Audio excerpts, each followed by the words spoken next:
Hi everyone, in this tutorial, I'll show you how to fix EarTrumpet if it's not opening on your Windows computer in 2026. We'll go through several simple solutions, starting with the easiest ones. Let's get started. First, click the Start button and search for EarTrumpet. If it appears in the search results, click Open. If it still doesn't launch, continue to the next step. Next, look at the system tray near the clock. Click the Show Hidden Icons arrow and check whether EarTrumpet is already running in the background.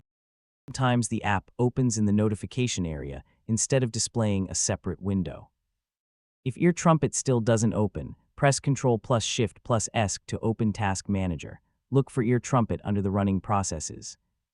If you find it, right-click it, choose End Task, and then try opening the app again. Now let's repair the application. Open Settings, go to Apps, then Installed Apps, find EarTrumpet, click the three-dot menu, choose Advanced Options, and click Repair. Wait for the process to finish, then try opening the app again. If repair doesn't solve the problem, return to the same page and click Reset. If the issue continues, open the Microsoft Store, search for EarTrumpet, and check if an update is available. Installing the latest version can resolve compatibility problems after Windows updates. Next, check for Windows updates. Open Settings, select Windows Update, and click Check for updates. Install any available updates, then restart your computer. If nothing has worked so far, uninstall EarTrumpet from installed apps, restart your computer, then reinstall it from the Microsoft Store.